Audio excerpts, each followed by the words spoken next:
All right, welcome back. This podcast takes tokens. I'm Deric, my brother Ryan.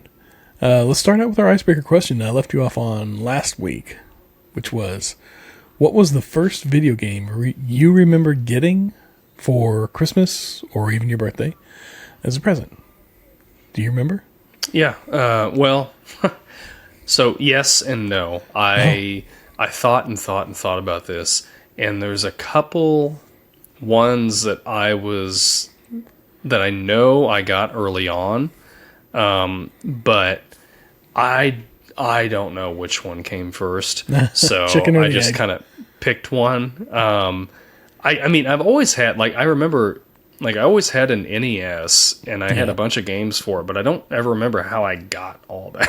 I don't remember actually getting it. So, but the one that I remember is I think it was for my birthday, like my 9th or 10th birthday. My mom bought me the original Game Boy, and it came packaged with Legend of Zelda: Link's Awakening. Oh, yes. And, I remember had that one. playing that a lot. That was a lot of fun. It was a good memory. It was a great birthday present. I think I had that thing for several years until it was in an accident. My stepbrother Luke was playing, and he got frustrated with it, and with whatever game he was playing, and he smacked it against his head, and it broke the screen. And now and now you and I both know that I know how to repair these things now. I do that on the side. But back then when I was, it's just 12 trash. or 13, I didn't know how to do it, and I just threw it away. But I'm I wish I would have kept that now. But that is so weird that you say that. I'm pretty sure I got mine, the same setup, the Game Boy that came with Zelda, I think the year before, whenever I was 14 or 15 for my birthday. And, I was playing it maybe a year or two after that, and I was playing Zelda. I remember specifically playing Zelda against, I think, the Triceratops level, getting really frustrated with it, and I hit my head on it and busted the screen. That is so weird that happened. They're fragile. Yeah. It's so weird that it happened the same way, though. That's so weird. Yeah. I know Luke wasn't trying to break it. No, he was just kind of frustrated. But those screens are pretty fragile. They are, yeah. Man, that's crazy. What about you? Yeah, first one was the NES. I remember it pretty well. I think it was 89 or 90. Our Aunt Kathy it couldn't have been just from her. I think she got Grandma June and maybe Dad involved to pitch in on it, and got me the NES action set, the one that came with the light gun and the Duck Hunt Mario combo and the two controllers. Yeah. And I remember being at Grandma June's on Christmas and getting that. And that was pretty cool. That was my first one. It was the full system and everything. Yeah. And I think I got I'm sure I got a couple more games, but I don't remember what they were. Yeah. But that was my first one. And I had that for several years until I got the one we're going to talk about today. And I remember getting that, and that was probably the most memorable Christmas present I've ever gotten. I can't think of anything else that stands out from that, except for a couple things. We always got Cherry's Jubilee, the what do they call it, Queen Anne's chocolate cherries every year for Christmas from my stepdad's side of the family. My stepdad would give us one every year for Christmas, and I remember one year I got a watch. And it wasn't so much that it was a watch, it was the case that it came in. And it came in this little, clear plastic, looked like a rocket ship. It was, blue on the bottom and blue on the top. Oh, it's like a fossil watch? No, it was just a little digital watch. I mean, it was just some little cheap little watch. Okay. And you could unscrew the top and you slide the whole thing out, and I just remember I thought the case was really cool, and I used it for so many different things. And eventually, I put a bunch of stuff in it, and I buried it in the backyard like a time capsule. Mm-hmm. I have no idea what happened to it. I don't know if it ever got uncovered or if it even is still there, but I'm pretty sure it leaked at some point because, you know, it's just plastic. But there's no seal on it. Yeah. But yeah, the NES, the action set one, I remember very clearly, And they don't do that anymore. You don't get, like, I think that was the last game system that came with 2 controllers in the box, like, out the box. Like, as soon as you're ready to go. Every NES came with 2 controllers. Yeah, sometimes, like, they'll still do it now occasionally, but it's like a special thing. It's not standard, you know? No, and they don't even come together. It's like they're selling you the system with an extra controller on the side. Well, and even like, you know, they used to sell, well, with that or with, like, the Game Boy that they would sell you that, and it would have, like, a game. The system would have a game with it. And now, like, if they do that, you open up the box, and there's no, like, physical game in there. It's just like, here's the digital code. And you're like, I kind of like pulling out the game and seeing it and being able to hold it, you know, and... Oh, by the way, you can't redeem that digital code for 2 months until the game actually comes out. No pre-downloads or anything. Yeah. I'm still a little bitter about Spider-Man 2, but we're gonna. I'll move on. So I got a physical version of that for Christmas last year. Oh, well, anyways, that was our first games. Yeah. As presents, I suppose. And with that, we're going to roll an intro, and we'll be right back. Yeah, see you then.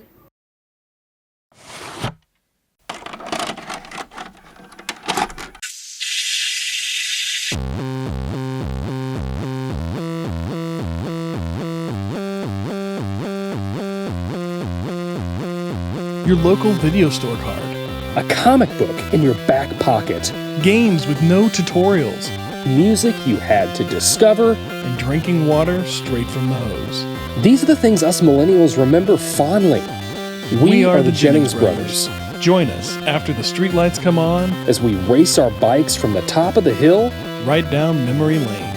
Exchange those quarters because this podcast takes tokens.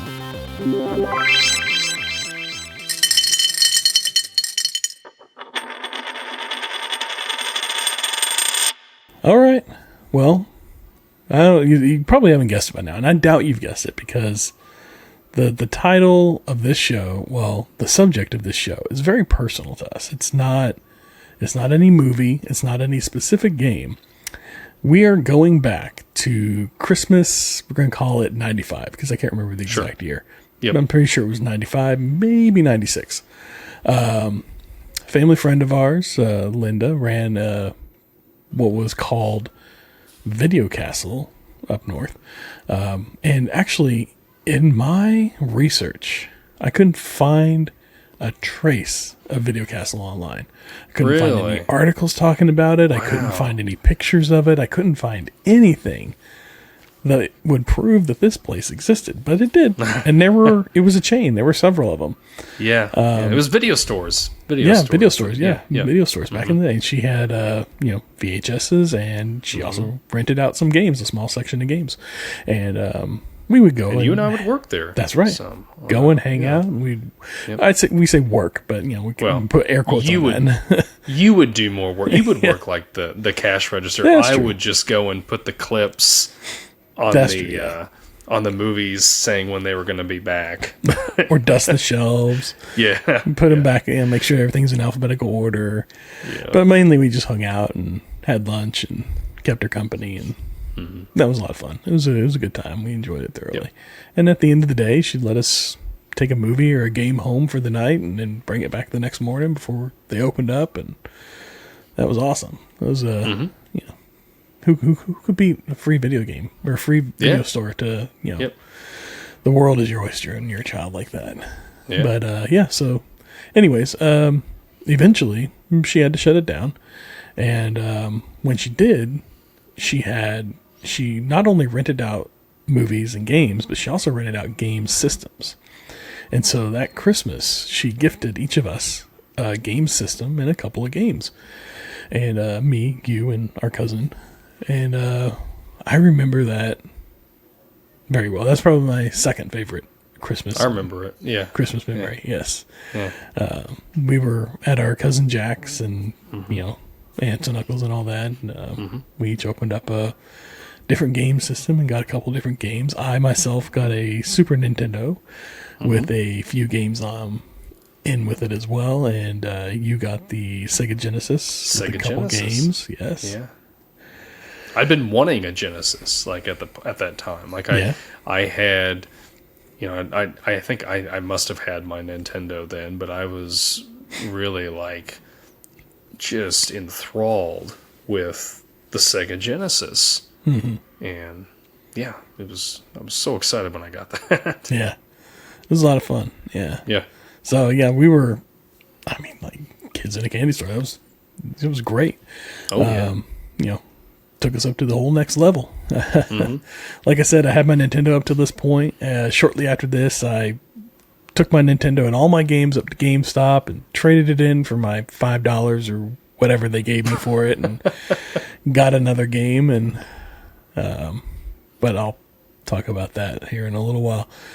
So what we're going to talk about is the 3 games that we had for our respective systems, and our 3 favorite games that we had for those respective systems. So for me, it'll be the 3 games, my 3 favorite games I had for my S.N.E.S. And for Ryan, it'll be his 3 favorite games that he had for his Sega Genesis. Yep. That'll be fun. S.N.E.S. I say S.N.E.S., but I hear it called SNES online. What do you say, SNES. S.N.E.S. or SNES? I hate SNES. I call it usually S.N.E.S. or Super Nintendo. I like calling it Super Nintendo. Yeah. But I will, I know a few minutes ago I called it SNES. Like if I'm trying to get through a conversation or say something quickly about it, I'll just say SNES. You stumble over it less than S.N.E.S. Yeah. I can see that. Yeah. All right.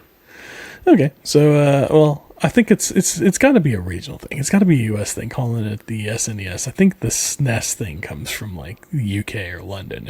Maybe yeah. I hear it a lot more over there. Sounds like UK, like some slang they would say. Well, speaking of that, so the Genesis, the Sega Genesis, also had a different name. It was the Mega Drive. That's right. And I don't remember where the Mega Drive came from, because at least for me, I always remembered it being called, when it was marketed, the Genesis. Yeah. So I don't know if that was a European thing, if it was the Mega Drive over there. Or maybe they were building on Mastery System, because that's what it was called before. And I've never really dived into the back history on the Sega Genesis, but there was the Sega, and then they had the Sega Mastery System, and then they had the Sega Genesis. But they all play the same games, right?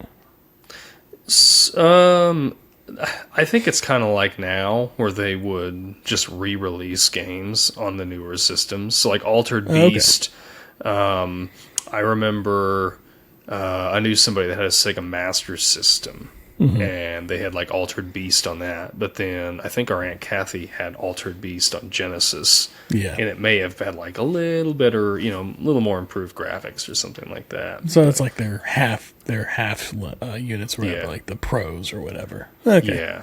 So Sega was doing it first. Yeah. There's a really good book that is called Console Wars. Oh. That is about the conflict, air quotes, between Nintendo and Sega, during the Super Nintendo and Genesis eras, and it goes through, development processes and things like that for both of them, and it's pretty interesting book, and I think Seth Rogen does the forward on it. Oh, really? So yeah, interesting. Yeah, it's pretty good. Interesting. Yep. All right, so should we dive into our top 3s? Yeah. Top 3 games for these. Now these are top. Sorry, my ring just went off. Yeah. Yeah. anyway, these are top 3 games that we actually owned at the time. So these are not our top 3 games of all time for these systems. Yeah. It's just what we've owned. So, yeah. What we had originally. Because, since then, we've gotten back into retro gaming and discovering new games and, old titles, or maybe there's just games we didn't have. Like, I don't think I had the Legend of Zelda for the Super Nintendo until later, whenever I started retro collecting. Yep. Then I finally got a hold of it. But during my initial Super Nintendo days, I didn't have that game. And I don't think I had Super Mario either, if I remember correctly. Those were games that I played over at Aunt Kathy's, but I don't think I had my own versions of them. So these are in no particular order, just 3 of our favorite games from the system, and we'll even throw out an honorable mention for you. Yeah. So for me, I'm going to start with the game that I traded in all of my Nintendo points on and got first was NBA Jam. That was a classic game. So much fun. Released in downtown. That's right. He's on fire. Released in 1993. Published by Midway and Acclaim. This was so much fun. This was a great couch co-op game. This is a game you had to play with 2 players. This was not as much fun to play 1 player, but this was a fantastic 2-player game. This game actually led to one of my other favorite games, NFL Blitz. By the same creators, they created NBA Jam, and then they were like, hey, how can we do the same thing for football? And then they created NFL Blitz. But NBA Jam is what we're going to focus on, which had several different iterations. There was... NBA Jam was the one I had, but I think there was an NBA Jam Hang Time, and so that one, the Hang Time is a newer. Is that the newer one? Okay, yeah, that's the newer one. Yeah. I don't want to steal your thunder, so go ahead on the other ones. No, please, because I don't know them off the top of my head. The other one that I remember that came out. So anybody this is one of those games that everybody owned. I feel like. It was either you had it on Super Nintendo or Sega. It was also they had it on Genesis. Yeah. But everybody but me, I didn't own this game. But my friends, their brothers, Leif and Ian. Ian's been on the show before. They had this on their Super Nintendo and we played it a lot. But yeah, so you had regular NBA Jam, and the one that I believe Leif and Ian had was NBA Jam Tournament Edition. Tournament Edition, that's what it was. Yes. And that one had some extra. Remind me on your version of it, because you had the NBA, you had the original NBA Jam. Yes. Could you put in passwords and play as there was some celebrities and stuff you could play as? There were, yeah, but you know what? Honestly, I can't, because I had it on the Super Nintendo at my house. My friend down the street had it on the Sega, but we always hung out at his place most of the time. So we probably played it on the Sega more, but I got it for my Super Nintendo so that we could play it whenever we were over there, and I enjoyed playing it as well. But I know we used codes. I can't remember if that was on his or if it was on mine, but I'm pretty sure he had Tournament Edition and I had the regular. Okay. And I think there were little codes you can put in at the selection as well, or maybe it's the name you put in or something like that, and you could unlock the fire mode permanently and some other things like that. I think that was on the Super Nintendo one as well, if I remember correctly. I think you're right. I don't remember all the extra characters. It's been a while. But I remember Will Smith was one of them you could play as. Yeah, as a Fresh Prince. And then Bill and Hillary Clinton That's right, were on there, believe it or not. Mid-90s. Bill Clinton was very popular. Yeah, yep. I remember those. Yeah. And it was 2-on-2 basketball. It was you just played as 2 people.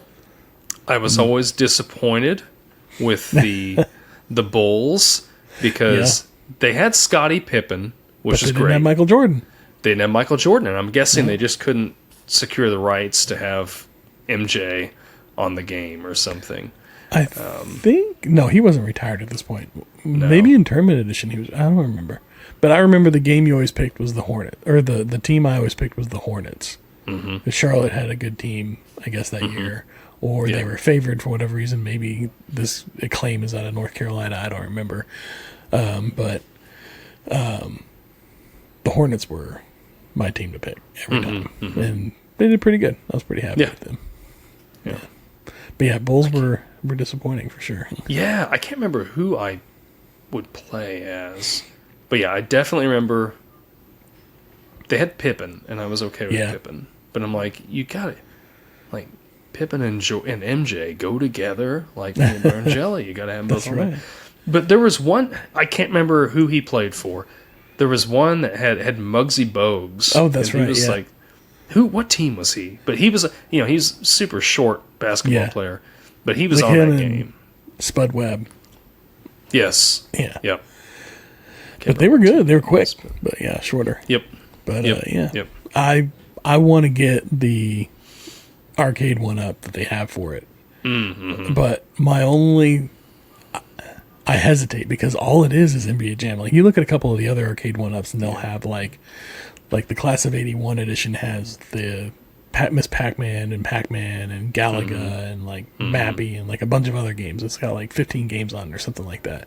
That's fantastic, and it's a good mix of games.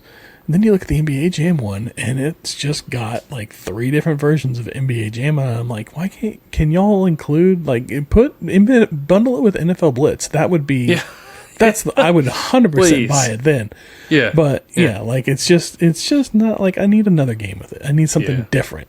At least, or a little bit different, even if it is just like football versus basketball. But I'm like, I'm almost there. I'm about to pull it. I want to pull the trigger on it, but it's just not like I need another game in there. Either add a new game or give it to me on sale. That's right. Yeah, maybe on sale. Maybe on sale. Yeah.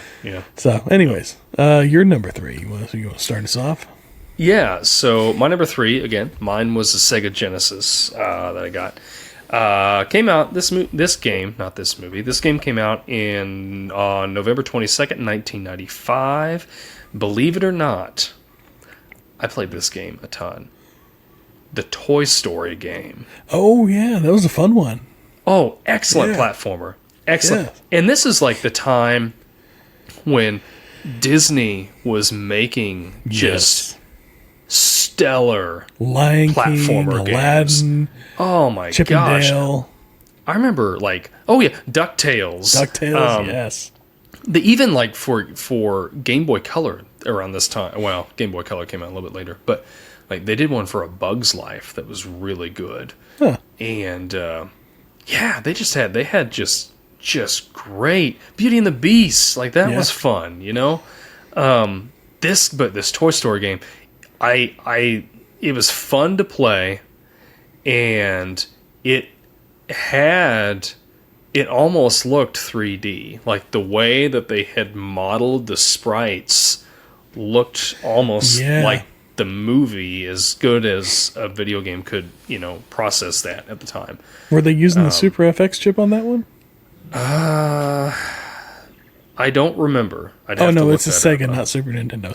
Sorry. Yeah. No, the NES. Well, I don't think they were, because it was still clearly sprites, but it was the way that they had shaded them made it look very much like the movie. And I mean, you're playing this game and you're literally playing through the movie. Like I remember being in the claw machine and it's trying to like pull Buzz up, and you're having to use your lasso as Woody, because you played through Woody as Woody throughout the game, and you're having to like launch the aliens up in the air to knock down Buzz off the claw. Yeah. And then when you're at Sid's house, you're on the skateboard with the guy that's got the helmet, and he's moving the skateboard with his arms, and the dog's chasing you, and it was a lot of fun. I put a lot of hours into that game. Yeah, that was a good one. Yeah, they released the that collection on Switch and everything for the Disney Classics game collection? Yeah. And they had like, what was it, Aladdin and Lion King. And there was another one. I can't remember the other one. I'm I think they had surprised they some didn't like the include that. Mickey's like illusion games or something like that. Because those Mickey games were even really good back then. They were pretty good.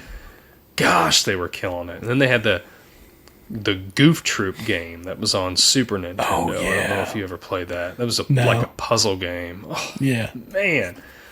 Disney, give us these kinds of games again, because now it's just like they're giving you games that are like you're just simulating walking through like Disney World or something. Yeah, that's not as much fun. Yeah. But anyway, yeah, that's my number 3. I really enjoyed it. I think Dad probably got me that game. I don't remember where it came from, but I'm assuming like he got me that, Oh yeah. But, yeah. I can see that. Yeah.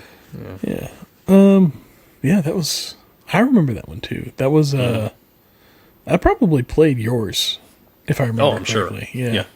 Yeah, because I remember we would set up in your room and we'd hook up both of the systems and just sit there and like, especially whenever we both had that Super Nintendo and the Sega. Man, that was that summer. That was all we did. Yeah. That was a lot of fun. I remember the times. Yeah. So, any final thoughts on Toy Story game? No, it was just a fun game. It was a really fun platformer that I put a lot of time into, and I played through it to completion multiple times. It honestly may be one of the first games that I ever actually finished. Really? I'd say, yeah. Yeah. All right. Yeah. Well, with that, then I guess I'll get to my number 2.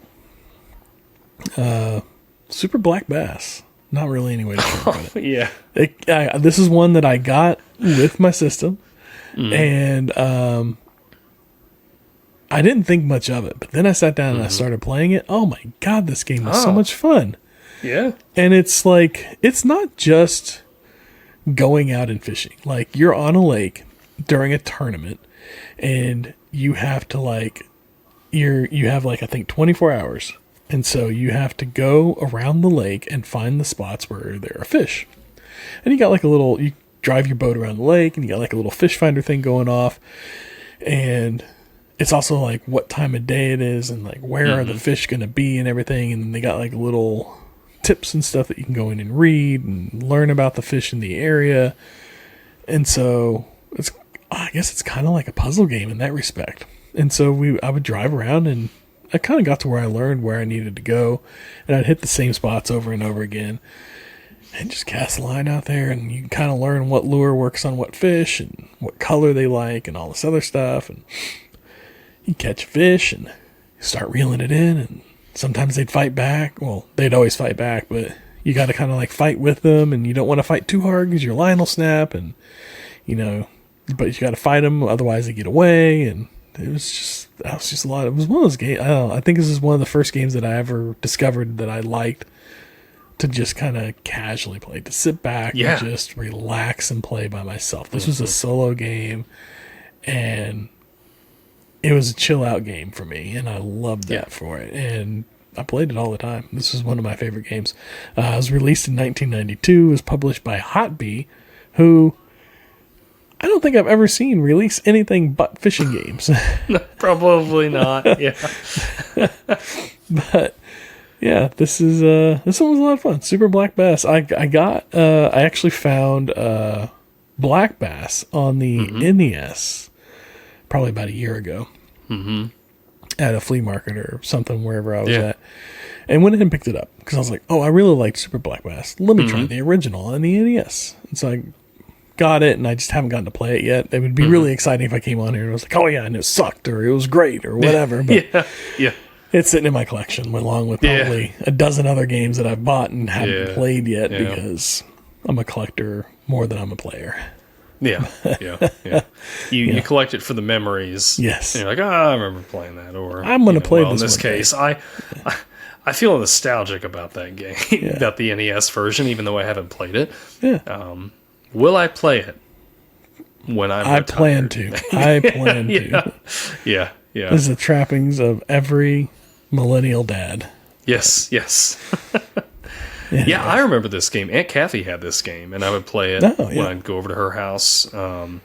And yeah, it was just like I never did figure out. I didn't play it enough to figure out how the lure system and everything works on it. But I remember, getting on there and just chilling for half hour, 45 minutes, and casting out lines and trying to catch these bass and everything. And only bass counted.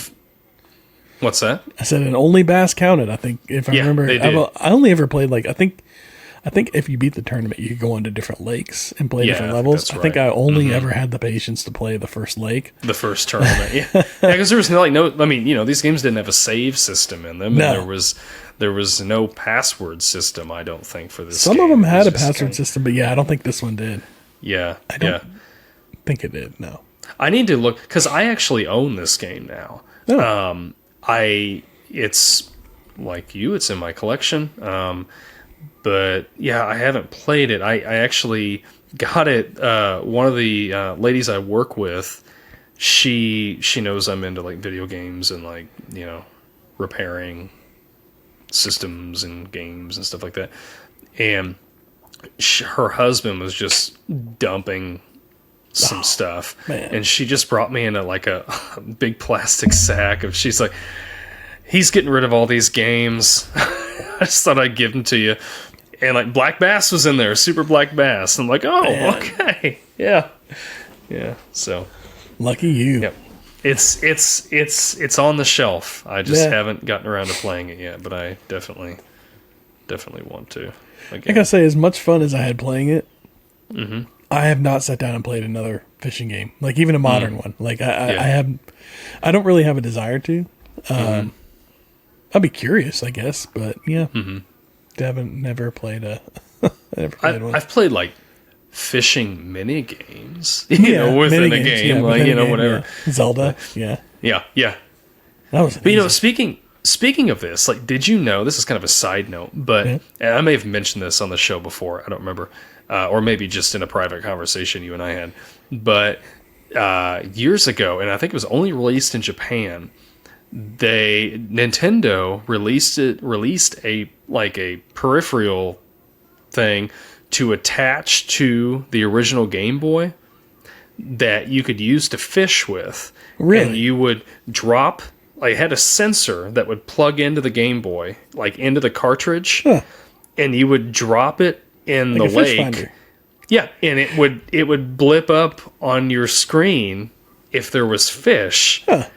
And there's a guy, I think I'm pretty sure I've mentioned him on here before. He's on YouTube. He does he's a gaming historian, and he's actually doesn't live too far from my area, and he did a whole episode on that, and he took it out to Smithville Lake by Kansas City, and he tried it out, and it worked.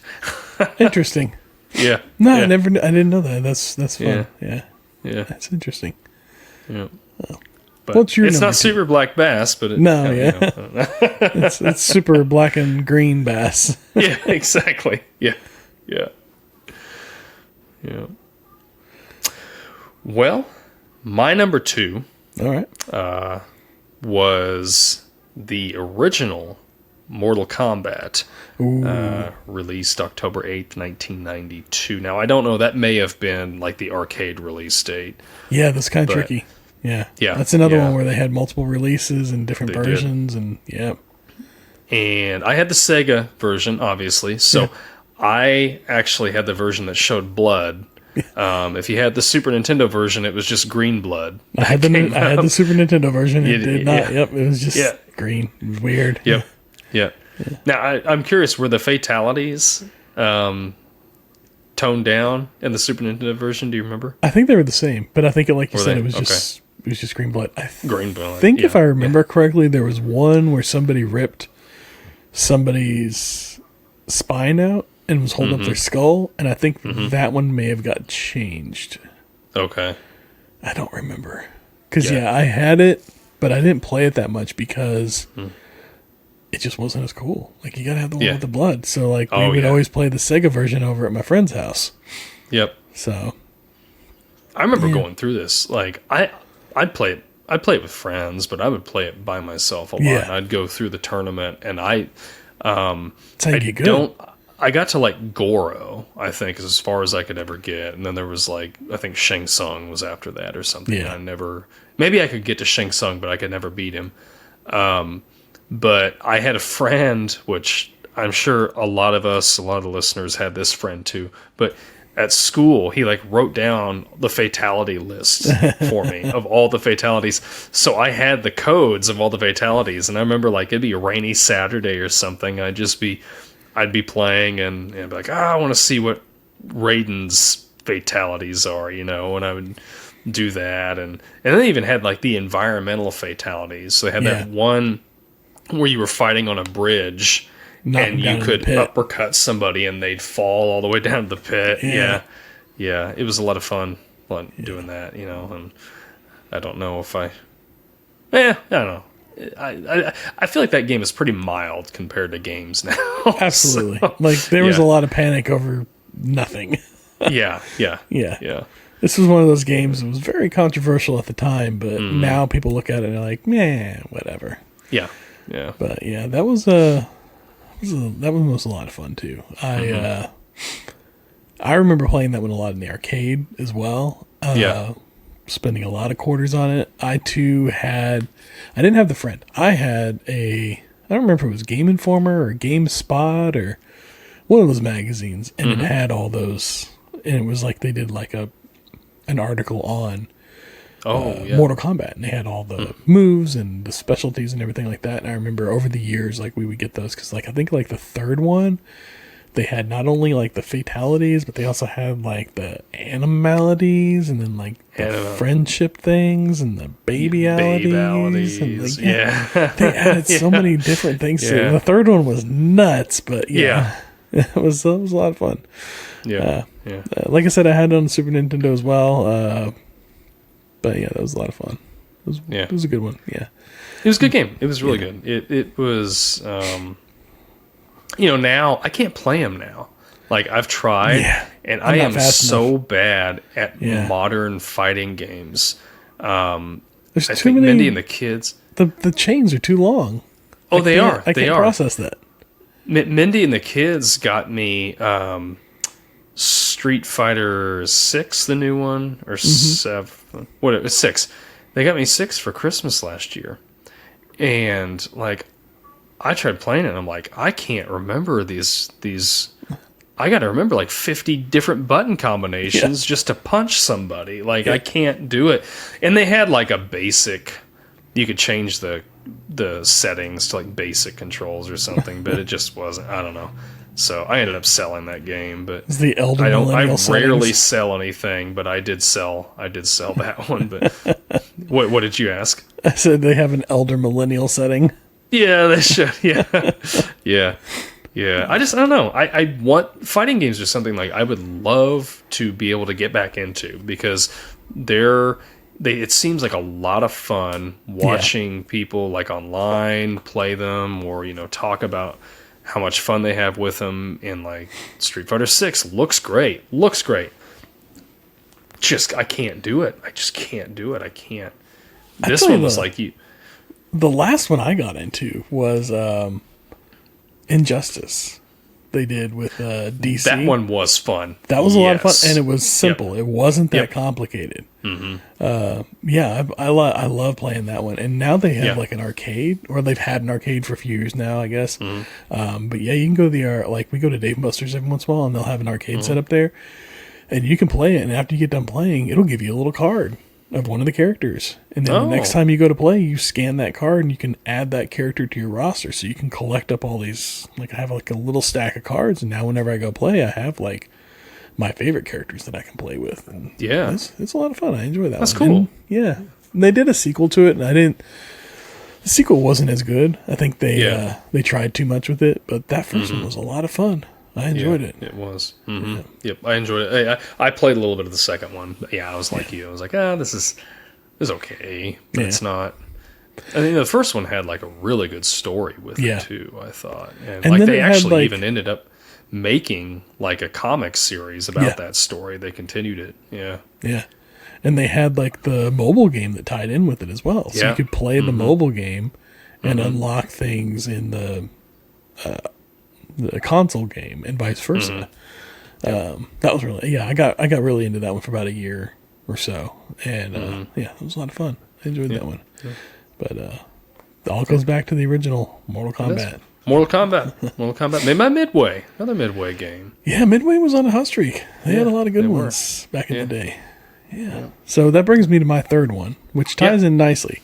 I did not... Wait, your third or your honorable mention? My... I'm going to go third one. I'll do my honorable mention later. Because my third one ties in. Okay. My third one, like I said, I had Mortal Kombat for the Super Nintendo. But I did not pick Mortal Kombat because of the blood thing. The green I didn't blood. play it that much.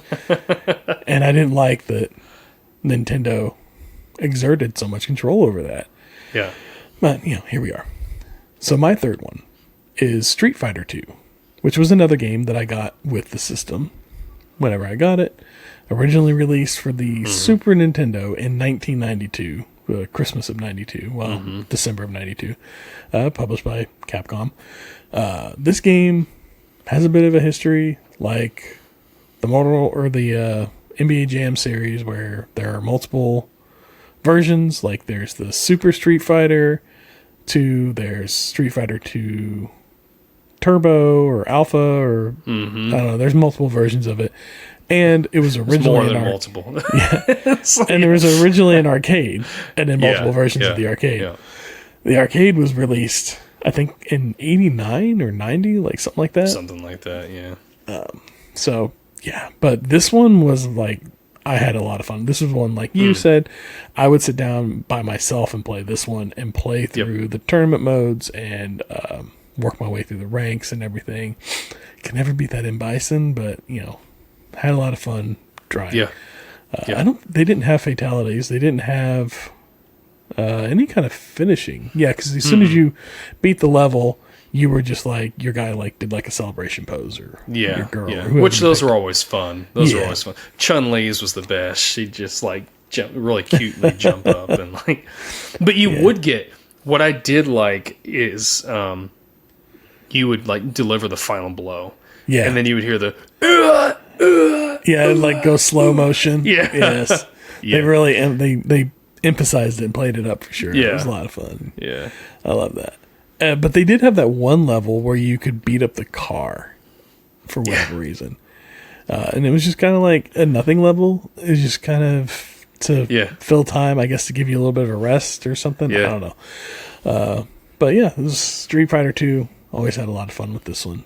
They did a Sega version of this, didn't they? They did. Yeah. They did. I never played it, but they did do a Sega version of it. But I always played. I have this on Super Nintendo, Street Fighter 2. Yeah. It's, oh my gosh, it is really good. Yeah. Who was your go-to, if you played with friends, who are you usually picking? As one of two. So if I was feeling particularly feisty and just wanted to win, I went with Baraka and just mash that button and put up the electric field, and nobody could touch me. I'd win every time. Yeah. But if I was feeling competitive and I wanted to actually play the game, then Gayu, what's his name? The guy with the flat top. I can't remember his name now. Guile. Yeah. Guile was good. Yeah. So I'd always go with him. Yeah. I think it was the flat top. It was the early 90s. Flat tops were in. I had one for a hot minute.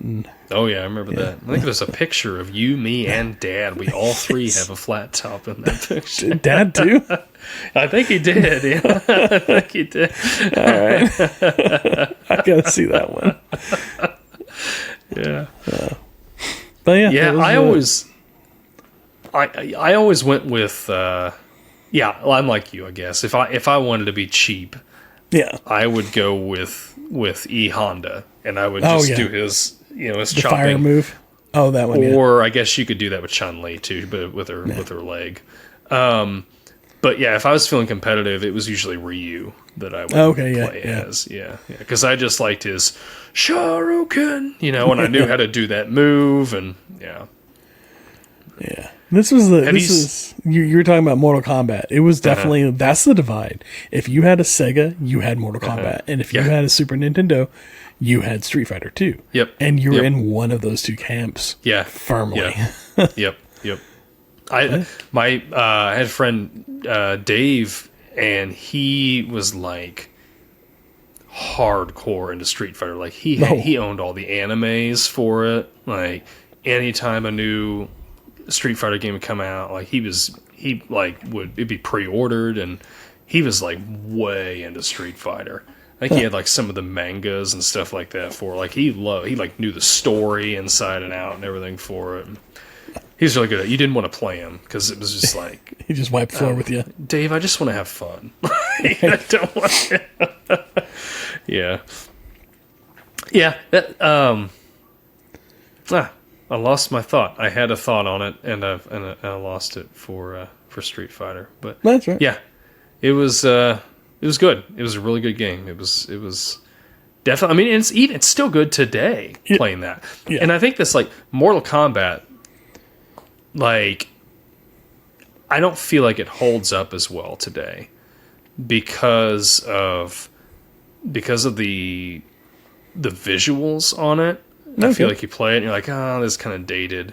Although it was neat how they did that back then. They just took a lot of pictures of these real people. And but Street Fighter 2 still holds up today. Like, it still looks good when you're playing it. It looks of the era. It does. It does. It looks like it, but it fits better. Yeah. Yeah. But I think the Mortal Kombat had better move sets. Like, the characters were a little more, like each character was had a little bit more separation, a little more personality. I always liked the Mortal Kombat characters more, I should say. And I felt like their move sets were a little broader, had a little bit more to them. Like they all kind of had something that they could like throw out there, and different ways of attacking that felt more. They gave more depth, I guess. Yeah. So. I remember what I was going to say real quick. Sorry. Have you seen like that meme out there where it's like somebody's getting out of that car from that car level, and they're like, "Oh, this seems like a safe place to park." And they come back, and the car is just completely destroyed. What happened to my car? No. I'll have to look that one up. I haven't seen it now. Yeah. Yeah. All right. What's your number 3? Yeah, my number 3. So it's Sonic 3D Blast. Ooh. Came out November 5th, 1996. I believe in 97 I got this game. I remember getting it for Christmas. And so this game was not the best Sonic game. I really enjoyed it, but like it didn't have... Anytime you put Sonic in a 3D environment, I think this is like why Sonic just has trouble today, unless it's like Sonic Mania or Origins or something where I think it was Origins, where they're putting him back in a 2D environment. The 3D environments, you just can't get the speed like you have in the 2D ones. Too much. Yeah, and it's hard to translate the speed in a 3D environment when you've got so many other directions you can go as opposed to just going, left and right. Yeah. But I played this game probably more than anything because I wanted it so bad. Like this, I remember seeing it advertised. I remember like seeing it in magazines, and I really wanted it. And I remember that Dad got me this for Christmas, and I think it was like, now looking back on it, I think I have such a fond memory of it because like usually like when Dad would get me games or something, it was just kind of like bargain bin games, or whatever. And this one like was something that I really wanted, and he actually went ahead and spent probably the $60 or $70 for a game for Christmas, to get me this game, and I just adored it. And yeah, I mean, it wasn't really 3D. It was like isometric, but it had like full motion video in the beginning. of it, which was incredible for a cartridge game, because this game originally released on Sega Saturn, and then they ended up like making a port to but oh my gosh, I really did you ever play this one at the house? Probably. I'm 99% sure I have it here. But yeah, the Sega games, the Sonic games, they all for the Sega all kind of blend together for me. I don't remember what, I mean, other than like the Green Hill Zone in the first one, nothing stands out. And I didn't really play them that much. That or Sonic Pinball I played a lot. Oh yeah. That was the only other one that I played a lot of. But yeah, the other ones I never really got into the Sonic series. The first one was fun. I loved it, played it. But after that, it felt a little derivative, like kind of the same thing over and over again. Until Pinball. Pinball was different for me. But yeah, like I had the Super Nintendo, so I didn't spend a lot of time playing Sega. Yeah, you weren't really Sonic. You weren't playing Sonic on the Super Nintendo. So. But yeah, I don't know. This game was. Yeah, I remember like I fired it up, and I'm like, oh my gosh! Like there's an actual video in the beginning of this, and then you're playing it, and you're like able to move, and it seemed like so many different directions, and you would jump into like a hole and you'd pop up in a different part of the level, like, and it wasn't just like you're moving left and right, you know, you're like going everywhere, and you're the enemies are in 3D ish, you know, and I don't know, I played this. There was probably a good couple months, I bet, where I played this every single day. Really? I never finished it. I could never finish it because it didn't. This is one of those games that didn't have a password system. When you ran out of lives, you're out of lives. Guess what, buddy? You're starting at the beginning again. Yeah. And I would play it until I ran out of lives, and then I'd be like, "Okay, I'm done for the day." You know, and I'm gonna play something else. Yeah, but the next day, I'd pick it back up. I'm like, "All right, I'm gonna beat this game this time," and I never did end up beating it, but I still play it. I don't own it now because I don't know what happened to my Sega. I know I didn't sell it. I'm like just hoping that I find it sometime. I just don't know where it's at. Yeah. Under a pillow somewhere. Yeah, exactly. But I know I've got this game somewhere if I could ever find it. But yeah. Sonic 3D Blast. That was my favorite game that I owned for Sega Genesis. Absolute favorite, or just one of the top three? My absolute favorite that I owned at the time. Is it my absolute favorite game now? No, it's not. No, But at the time, that was my favorite. And I think it was because I wanted it so bad, and I had all this hype for it. And then I got it for Christmas, and you know, when you get something that you're really wanting for Christmas, it's like, oh my gosh, you know. And so I think it was just a combination of all that. That would do it. Yeah, absolutely. Yeah. You know, the video in the game, I think the Aerosmith game had a little video at the beginning of it too on the Sega. Like a Steve Tyler or something came out and said something, or maybe it was them going backstage. I don't remember exactly. But yeah, I'm pretty sure it had video on the front of it too. There was a couple of them back then that did that. Yeah. Yeah, that was a fun thing. Night Trap was like the big one. Yeah. A little problematic, but yeah. Yeah. Had all the FMV and everything. Yeah. I think that in Mortal Kombat not single-handedly, but that in Mortal Kombat caused the mature rating that we have now in games. Yeah. Well, all right. So what's your honorable mention? Yeah, honorable mentions. Let's go there. You know what? I'm gonna end my list with my honorable mention. But first, I didn't have that many games for my Super Nintendo. I think I had the games I listed already, and Super Mario Kart, Super Off-Road, RoboCop vs. Terminator, which were a lot of fun. I enjoyed them thoroughly. Super Mario Kart did not make the cut. It was close, but it did not. It's not my honorable mention either. Okay, I'm logging off right now. Only because I enjoyed like the more recent ones so much more that it just that last one and I didn't play it that much back then. I don't even know if I actually had it. Maybe I remember playing it more at Aunt Kathy's than actually owning it, but I seem to remember owning it. It's hard to remember exactly. But anyway, so yeah, Super Mario Kart, Super Off-Road, RoboCop vs. Terminator were the other ones I owned, and my honorable mention, Maximum Carnage. I spent a lot of time on this game. Yeah, I really enjoyed this game. Released in 1994, published by Acclaim and LGN of all. This was one of those games this is one of the few games that came in its own cartridge, like a different colored cartridge. The cartridge was red for this game.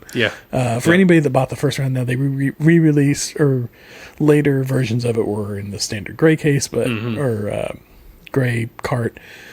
But I had the red one. I was very proud of that. I was happy that I had the red one. I think this is another one that I got with the system whenever I first got it, if I remember right. Super Mario Kart. I think it was Super Mario Kart, Super Black Bass, Street Fighter, and maybe Maximum Carnage, or maybe that was one of the first games I got. I can't remember which way it went. But yeah, so I had this one. Like I said, it came on that red cart, which just made it even more awesome. The game could have been 10% more crap, and that red cart would have made up for it. I think there were only a couple other games that had this, like Doom. I remember was red. I never had Doom. Doom was red. But you know what? You know what was different with Doom? What's that? The blood was green. Was it green in there as well? It was green. Yeah. Man. But it did come in a red cart, which was very cool. It's weird, yeah. Yeah. Nintendo had a problem with blood, but they did. They did.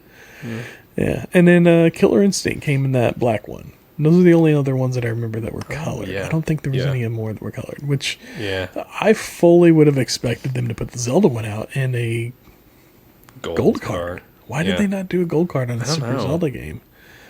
I don't know. But they also didn't call it Super Zelda, so. No. Yeah. Which they called I think every Super other something. system. Well, I mean, obviously you've got the ones that are on disc now, but like everything that was cartridge based, except for the Super Nintendo, they released a gold version of the carts. Oh, I think it was only the first two and the one on the N64. There's two for N64 that they did. So Majora's Mask, Ocarina of Time. You're right. The Legend of Zelda, and then the Adventure of Link. They did it. They didn't do it for the Game Boy.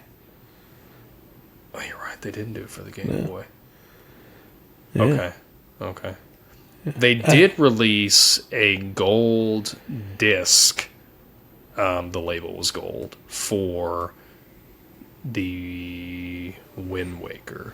Oh, okay. But I think that was standard for all of. I think they were all gold. The labels were all gold on the disc. But yeah. This was the first one. I never had Zelda on the Super Nintendo. I think Aunt Kathy had it. I always played it over there because that would have probably been on my top 3 if I had it. Yeah, but didn't have it. It's really good. It's one of my favorite Zelda games. It's really good. My honorable mention is Maximum Carnage Spider-Man game. That game was a lot of fun. I thoroughly enjoyed that one. It was a side-scroller, beat-em-up type of game. It's kind of like the Ninja Turtle games, back in the day. Scroll over to the side. I remember at the end of the first level, you fought like these two.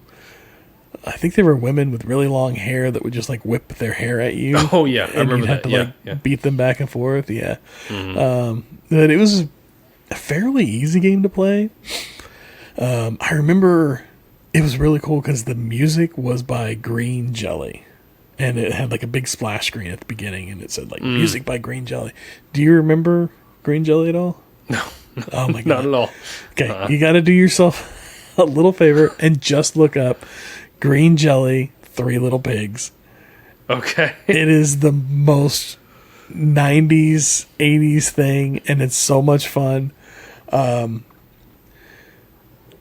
Watch it first, but it might be kid appropriate if I remember correctly, but I'd watch it first because I don't remember exactly. Okay. But it's just they're a rock band and they did Three Little Pigs as a rock song, and it's just a lot of fun. And you got to watch the video because the video is in claymation. Oh, and it's just fantastic. Green jelly. But yeah, green jelly, Three Little Pigs, so much fun. Do yourself a favor, check it out. Anyways, Maximum Carnage, Red Cart, lots of fun. Spider-Man game. I remember you played as Spider-Man, and then eventually you got to play as Venom. And I think at one point you could tag between the two of them, if I remember correctly. I can't remember exactly. It's been so long. Yeah. I loaded it up, if you will, to play it before this, and I did not get a chance to play it. So I don't have a fresh memory of the game. Yeah. But yeah, it was a lot of fun. I always enjoyed it. I remember they had this on the Sega as well, and I think the Sega cart was red whenever they released it for Sega as well. I think the cart and maybe even the case, because they had that was the thing the Sega had, was those hard plastic cases. Oh my god. Yeah. Those are fantastic. Yeah. And I'm pretty sure the case for it was red as well. Okay. If I remember correctly. Maybe it was just a sleeve insert. I don't remember. But yeah, this was another one that was great. And then, this is a thing back then. Every game, I would say 90% of the games had a S.N.E.S. and a Sega Genesis release. Like, it was released across the board. So if you had one system, you pretty much You're got to playing play almost everything. Yeah. Maybe a slightly altered version of it. You get the green blood or whatever they decide to do different. But yeah, it was a lot of fun. Yeah. I got to throw out an honorable mention for you. Okay. My favorite game on the Sega was always the Jurassic Park game. That was a fun game. Oh, it was a great platform. I always loved playing that one. Yep. But yeah, so that's all my Super Nintendos and my one Sega. Yeah. So my honorable mention for my Sega. I don't remember having a ton of games either. For my Sega. The we ones had to that trade I in their games to get new ones. Like, you didn't get new ones all the time. Yeah. So the ones that I mentioned, plus I remember having Pitfall. They had made like a remake of Pitfall. Yeah. That one was pretty fun. I had All Real Monsters. Oh, yeah. Based on the Nickelodeon cartoon. That was another fun platformer. And the only other one that I remember that is my honorable mention that I remember actually owning was Sonic the Hedgehog 2. Oh yeah, that was probably, of the side-scrolling Sonics of 1, 2, and 3. That one's my favorite because you've got Tails, and I always loved playing as Tails. I thought he was the coolest character. And like I was saying, the difference between Sonic 3D Blast and this one, like, there's so much speed. Like, Sonic is speed, Sonic and you're just racing through these games at just warp speed, It's so much fun doing that. And yeah, I just thought it was, I loved Sonic 2. I loved it. Yeah, that's my honorable mention. Now, as far as Super Nintendo, I think my favorite Super Nintendo game then, and it is still now, is Legend of Zelda: Link to the Past. Yeah, that's a pretty good one. I just love playing. Every time I'd go over to Aunt Kathy's, I would play through it. I had my own, she gave me my own little save file on the cartridge, and I would play through it. And I didn't beat it until into my 20s. I went back and played it, and I finally ended up beating it. But yeah, that was a good Christmas getting those systems. Yeah, that set us up for a while. It did. Yeah. Yeah. Forced our parents to have to buy many more games over the years for Christmas. Definitely. It made. I mean, as a parent now, I see this. Oh, that just made the holidays easier because you know what to get them now instead of having to guess. Yes. Yes. It felt like getting games back then was like twisting an arm. Like, it was, you had to make a convincing argument to get a game as a gift back then. Now my kids are like, I want this game. And I'm like, let's go get it right now. we're not waiting for Christmas. I know. I have adult money. We're going to get it right now. Yes. That was Harper. Harper was really, because she had a teacher a couple years ago when she was in first grade. And she was really into Animal Crossing for Switch. Oh, yeah. And Harper really wanted to play it because her teacher played it. And I was like, this will be fun for her. Let's just go to the store and pick it up. And we got it, and we came home, we played it, and she played it for like a couple hours, and then she's just like, I don't get it. So we had fun for a couple hours, and there it sits, and I thought, well, I'm going to get on there and try playing it, but I've never gotten around to do it. Yeah, because I just have to, with that game, like, you have to like get that's on a time investment every day, and I'm like, I don't have time to do that. Yeah, I remember that one. We got everybody in the house got a Switch that year, and we all got, well, like, not everybody got I already had a Switch. Bruce had a Switch. I got Taylor a Switch, and then I got Allison a Switch because she really got into Animal Crossing as well. And so everybody had a copy of Animal Crossing. Well, we had 3 copies of Animal Crossing because I didn't play Animal Crossing. But man, for like 6 months, Animal Crossing ruled the house, and they were all about that Animal Crossing. And having so much fun with it. And then I tried to play it, but I'm like you. I'm like, this is I could be playing anything else. And this is not the thing I want to spend my time playing. It's fun. It's fine, but it's just, I didn't enjoy it as much. I remember playing the original on GameCube. When it first came out. And that was a lot of fun. Like, I sat down for several weekends and invested a lot of time in that game until I didn't. Then one day it was just like, I don't know, I found some other game or something, and then I just never went back to it. But that was a lot of fun. And then I got New Leaf when I had my 3DS. Yep. And I played it for like 5 seconds. And then I just never picked it up again because I was just like, something else got distracted by something else or whatever the case may be. And anyways, so those Animal Crossing games, I like the idea of them. But I can't get into them. I had New Leaf, and then we've got this one, and I have the original on GameCube. I don't play it. I have it. Aunt Kathy gave it to me when she was getting rid of some of her stuff. It had you had to use it.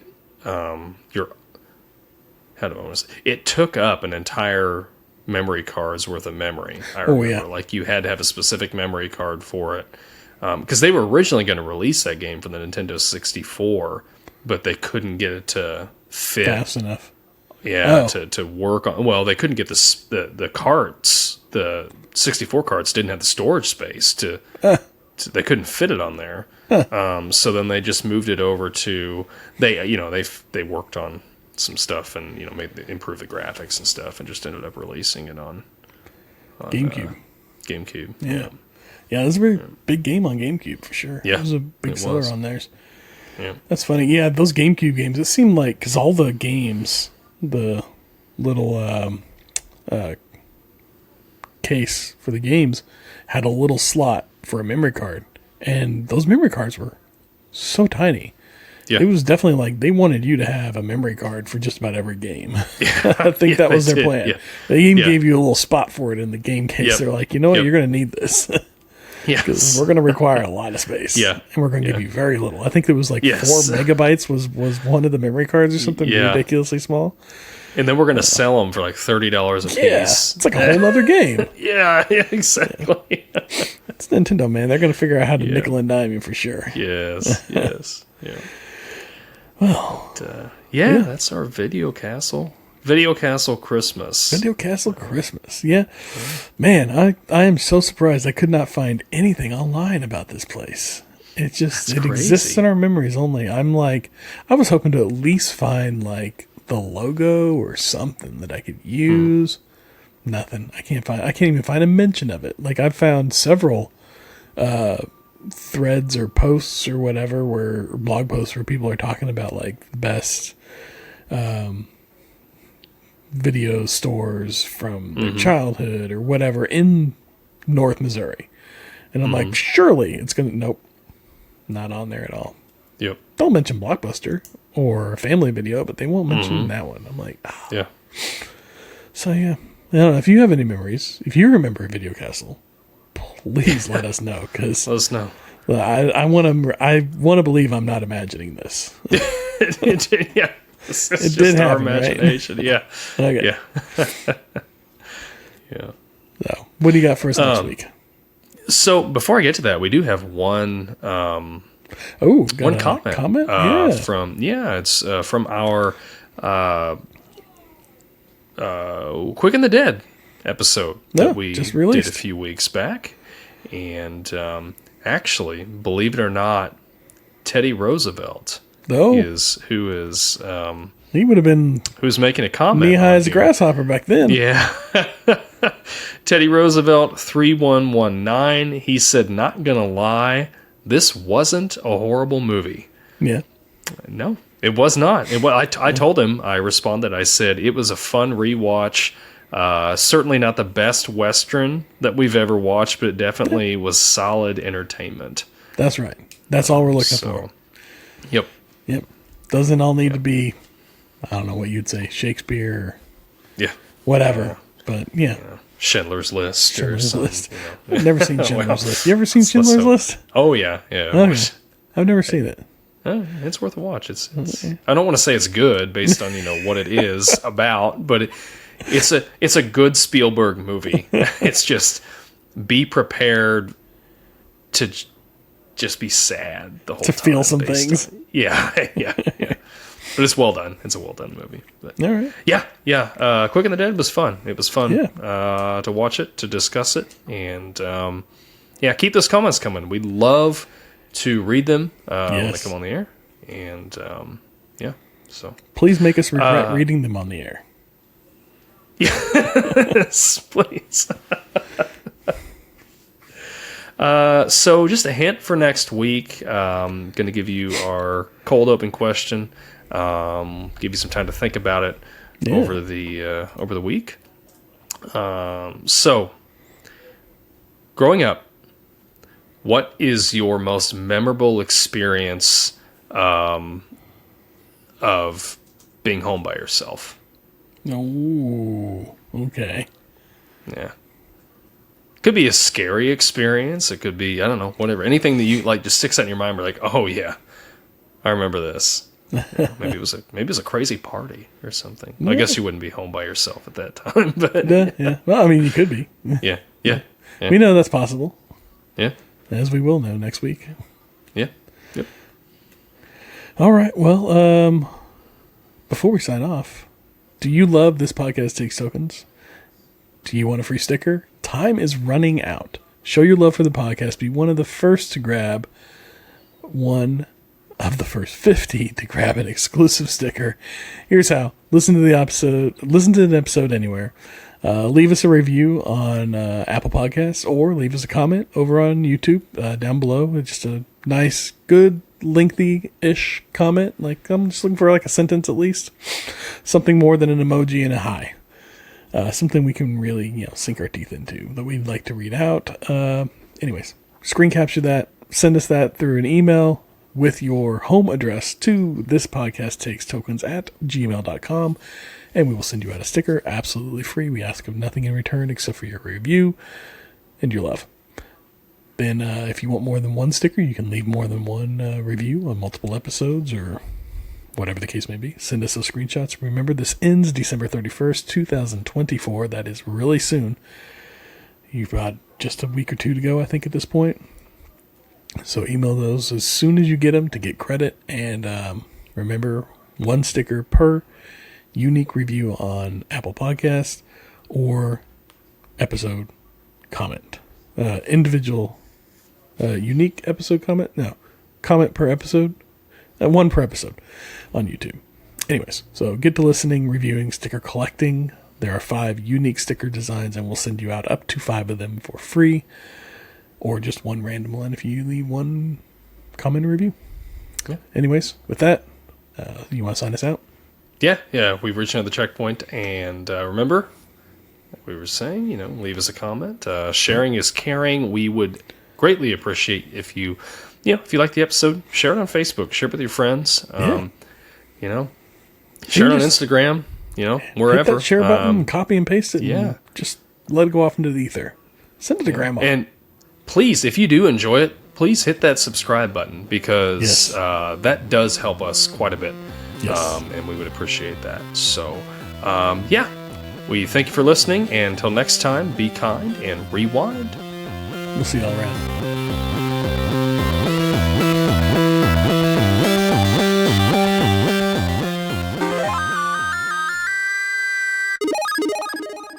This Podcast Takes Tokens is a Clay Street production.